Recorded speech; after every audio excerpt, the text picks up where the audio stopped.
reading from the Holy Gospel according to Matthew.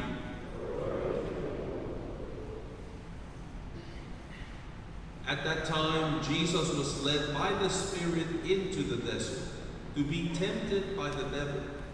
He fasted for 40 days and 40 nights, and afterwards he was hungry. The tempter approached and said to him, "If you are the Son of God, command that these stones become loaves of bread."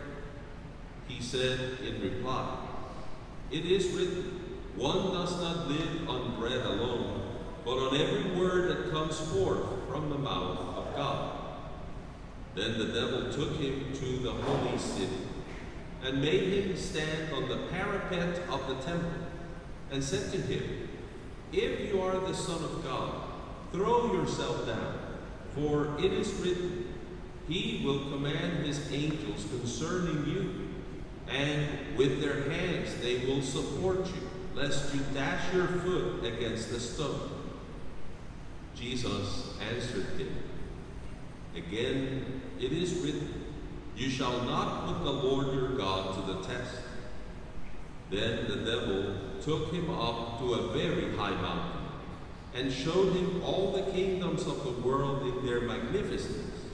And he said to him, "All these I shall give to you, if you will prostrate yourself and worship me." At this, Jesus said to him, "Get away, Satan. It is written, the Lord your God shall you worship, and Him alone shall you serve." Then the devil left him, and behold, angels came and ministered to him.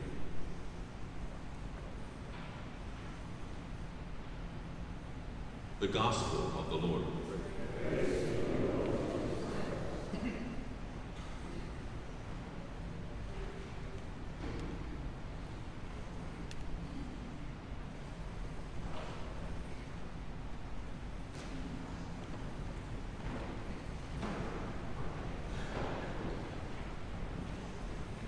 My brothers and sisters in the Lord, what a joy, what a blessing as we begin another Lent together. It may seem that every year is the same celebration, and yet Lent 2023 will never come back again. So it is a unique opportunity, and the church reminds us that we walk with Jesus into the desert. We go into that 40 days and 40 nights that give origin to the time of Lent. And we keep in mind that we're preparing for something great, because what we're preparing during Lent is for the great celebrations of our salvation. As we get to Holy Week and eventually to Easter, that's the whole purpose of this time of preparation. And the church offers to us the things that we need to be doing. Not that it's just for the 40 days of Lent, but this should be a reminder that every single day of our life we should be praying. Certainly during Lent, we invite more prayer. Many people decide, for example, doing extra things during Lent, to go to daily Mass, to offer some special prayers. So we certainly have daily Mass here in our parish every morning at 8, and sometimes during the day later. And as we will announce at the end, there are other opportunities to come to Mass, not only on Sundays, not to be a Sunday Catholic, but to understand that the Mass is celebrated every single day. I've said Mass for 36 years, every single day of my priesthood. So the Mass is part of our daily prayer. We are asked to sacrifice. We talk about fasting. We talk about abstinence, like on Fridays of Lent, to abstain from meat, make a sacrifice, to be able to offer something up. That is a reminder that every single day of Lent is an opportunity to sacrifice ourselves.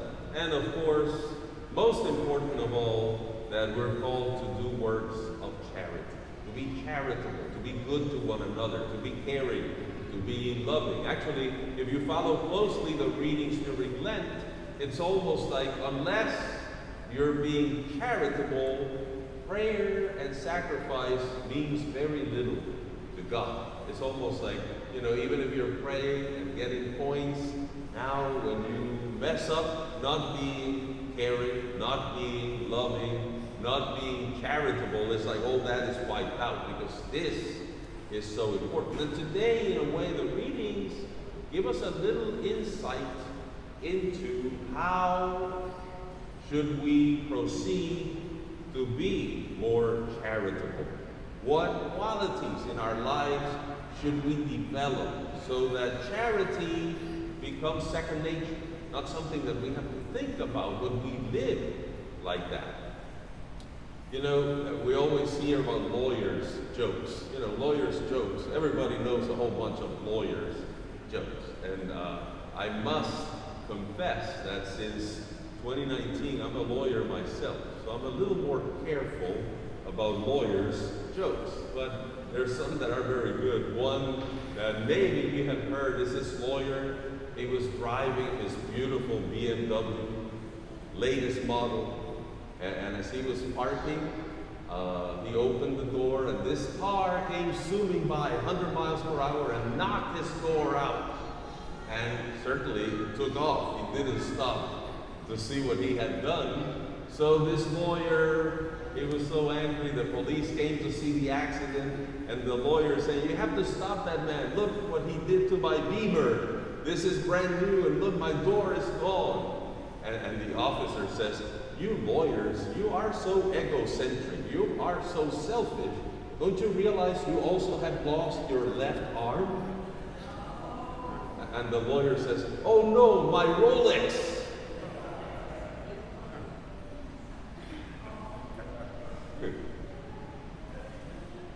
The devil doesn't seem to know Jesus of Nazareth. You know, if you think of the life of Jesus and his struggle with the devil, it's going to be there all the time. We see it today during the temptation. We're going to see it again in Gethsemane when the devil is there to tempt him as well. But it's almost like the devil doesn't know who this man is. He treats Jesus as an egocentric man. If you analyze each temptation, it's very interesting, because typically today most homilies will be about what the Messiah was not supposed to be. You see, because every temptation is a temptation against what true Messiahship was all about. Or maybe we talk about Jesus, how he didn't fall into temptation. The first reading from Genesis is man and woman falling into temptation. So we can go all kinds of directions. But one thing that I notice is that every temptation is meant to appeal to someone who is very egocentric, someone who is very selfish, someone who's just thinking about himself. And the life of the Lord was exactly the opposite.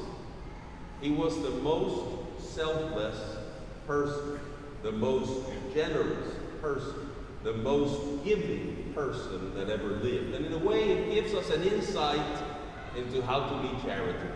We cannot be truly charitable, we cannot be truly loving, we cannot be truly caring if all we care about is ourselves. And that attitude of selflessness is precisely what reminds us of the importance of works of charity during Lent. We are imitating the Lord in his selflessness, in his being aware of the other, being caring towards the other, all the way to the end. And if you think about it, you know, if you are egocentric, you would love to eat. And if you can work a miracle, you would do it because you're hungry. So you would do it for yourself. First temptation. Second temptation. If you're an egocentric, you would love to show off. Now the angels are going to come and save you, even if you jump from a cliff. If you're egocentric, you certainly would want the whole world. So you want to have everything. That's the third temptation. And what is interesting is that by rejecting the devil's temptations about being egotistic, egocentric, he actually accomplishes all that, because through his miracles, he does show himself as the Messiah. By teaching his disciples, he is catered by the angels. Even in the gospel today, after the rejection of the devil, angels came to tend to him. We see that in Gethsemane as well. We see that when Jesus says, you will see angels ascending and descending over the Son of Man. And certainly, he didn't win for us the kingdom here on earth, but he won for us the eternal kingdom, which is much greater. So by rejecting the temptations of being selfish, he actually accomplishes everything that the temptations to an egocentric person were supposed to accomplish.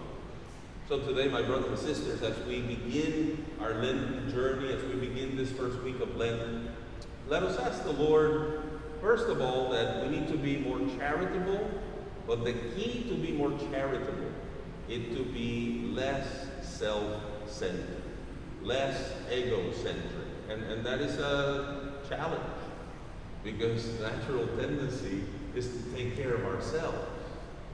But we need to learn from the Lord. As we come to the Eucharist today, think about it. He gave everything for us. And ultimately, he not only emptied himself by the incarnation, but he emptied himself by giving us his body and blood as we celebrate the Eucharist to nourish us and to teach us the true ways of charity. Amen.